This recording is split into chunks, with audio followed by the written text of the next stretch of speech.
Sen yotog'ingda yotibsan, qo'lingda telefon va o'zingga va'da beryapsan. Faqat bitta scroll, keyin qo'yaman. Ammo bilganingcha soat 1:32 bo'libdi. Endigina 3 ta tasodifiy YouTube videosini ko'rib bo'lding. Eski bir do'stingning Instagramini kuzatding va xuddi o'sha yangilik sharafxasini 2 marta o'qiding. Eng yomon tomoni, bunga o'zing ham zavqlanmayapsan.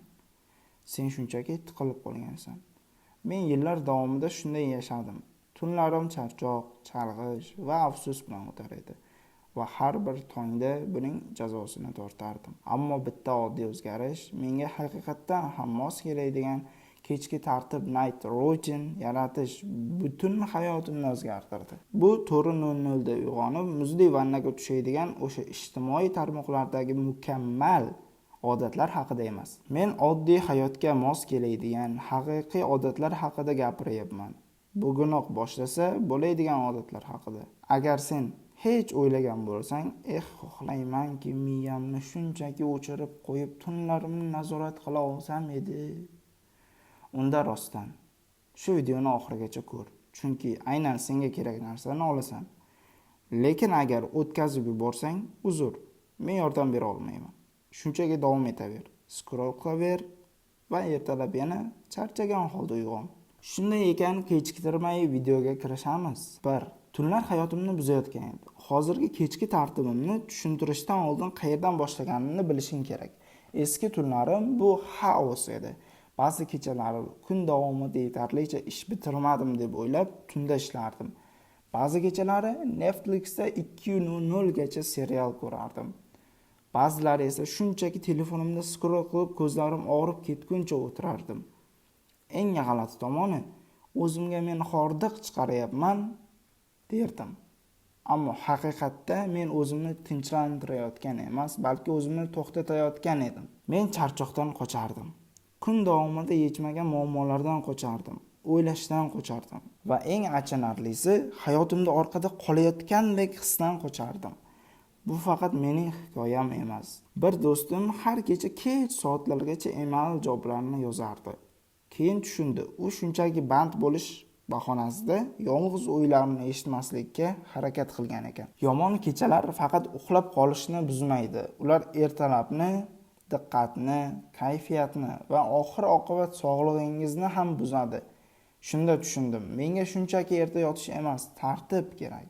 Kunimni ongli ravishda yakunlash tizimi kerak. Kechki tartib kuchini qanday kashf qildim?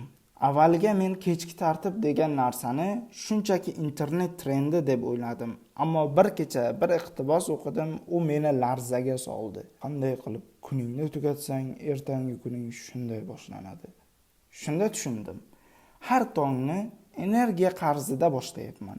Pul emas, energiya. Shundan so'ng tajriba o'tkaza boshladim.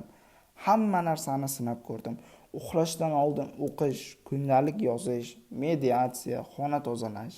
Vaqt o'tib, menga haqiqatdan ham mos keladigan kombinatsiyani topdim. Natijasi, men sokinroq uyg'ona boshladim. Tonglarim endi shoshilinch emasdi, tunlarim miyam tinch edi.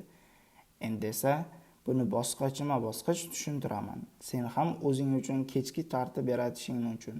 Mening hayotimni o'zgartirgan 7 bosqichli kechki tartib. 1. Tugatish marosimi. Shutdown ritual. Ko'pchilik ish kunini rasmiy tugatmaydi. Shunchaki kechga o'tib ketadi. Muammo shundaki, miyang ish tugadi degan signalni olmaydi va o'ylashda davom etadi. Mening usulim shunday. Notebookni yopaman, tugallanmagan ishlarimni yozaman, ertaga nimadan boshlashimni belgilayman. Ish joyimni tark etaman. Bu miyamga bugunlik ish tamom degan signal beradi. Masalan, mening amakivachcham kichik biznes yuritadi.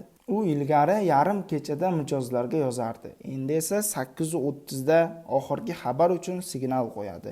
Shundan so'ng ish tugadi. Bir haftada uyqusi yaxshilanganini aytdi. 2. Joyni tozalash. Declutter your space. Bu chuqur tozalash emas, atigi 5-10 daqiqa idishlarni yuvish, stoldagi kiyimlarni yig'ish, stolni tartibga keltirish. Nega? Ertalab tartibsiz joyga uyg'onish kunni vazifa ro'yxati bilan boshlash demak. Men buni qilganimda g'alati bir narsa sezdim. Yaxshiroq uxlay boshladim, go'yo miyam yengillashgandek bo'ldi. 3. Raqamli detoks, digital detoks. Bu eng qiyin, ammo eng kuchli bosqich.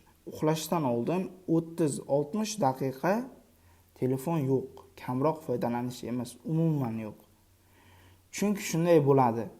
Soddagina narsa tekshirib qo'yaman deysan, lekin miyang yangiliklar va ma'lumotlarni qabul qilib uyg'onadi, tinchlanmaydi. Bir do'stim bu odatni o'qish bilan almashtirdi va u 40 daqiqa tezroq uxlay boshladi. Agar tunda scroll qilishga o'rganib qolgan bo'lsang, telefonni boshqa xonada qoldir. Men telefonimni xonaning narigi tarafida quvvatlayman. Shunda qo'lim yetmaydi. 4. Miyani bo'shatish va rejalashtirish. Mind declutter and planning. Hech yotganingda birdan suhbatlar yoki bajarilmagan ishlar esga tushganmi? Bu miyang juda ko'p narsani ushlab turganidan. Men shunchaki hammasini yozaman. Fikrlar, ishlar, g'oyalar, xavotirlar, hammasi. So'ngra 3 ta minnatdorchilik yozaman. Katta emas, mayda, aniq narsalar. Bugun ichgan qahvam juda zo'r edi kabi. Bu odat miyaning stressni uyquga olib ketishining oldini oladi. 5. Tinchlanish vaqti. The wind down window. Rejalashtirilgandan keyin men tinchlanish oynasini boshlayman. Chiroqlarni xira qilaman, o'simlik choy ichaman, ba'zida yumshoq musiqa qo'yaman. Bu tanamga dam olish vaqti keldi degan signal beradi. Shoshilish yo'q, yana bitta ish yo'q. Bu xuddi samolyotni qo'ndirishdek. Pastga tushasiz, urilib tushmaysiz. 6. Ongli lahzalar, mindful moments. Ba'zi kechalari 10 daqiqa meditatsiya qilaman, ba'zilarida duo qilaman, ba'zilarida shunchaki jim o'tirib nafasimni kuzataman. Bu yurak sokinlashtiradi va tinchlik beradi. 7. Kichik qadam bilan boshlang. Agar hammasini birdaniga qilish qiyin bo'lsa, hech narsa emas. Bugun faqat tugatish marosimini sinab ko'r. Ertaga raqamli detoksni qo'sh. Sekin-asta qur, lekin qur. Chunki hayotimni o'zgartirgan kechki tartib sening hayotingni ham o'zgartirishi mumkin. Agar hali ham bu videoni tomosha qilayotgan bo'lsang, demak sen tunlaringni va balki hayotingni ham boshqacha his qilmoqchisan. Shunday ekan, shunchaki bu videodan chiqib ketma. Bitta kichik narsa tanla va bugunoq qil. Ertaga emas, bir kuni emas, bugun tunda.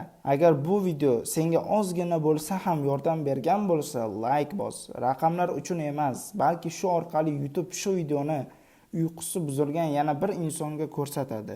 Biz ilgari qanday bo'lgan bo'lsak, ular ham shunday. Va agar kimnidir bilsang, kimga bu kerak bo'lishi mumkin? Ulash. Chunki ba'zida birgina kichik g'oya to'g'ri vaqtda hamma narsani o'zgartiradi. Agar shunday sodda, hayotni yengillashtiruvchi foydali videolarni ko'rishni istasang, obuna bo'l. Shu bilan bugun kechasi tinch uxla.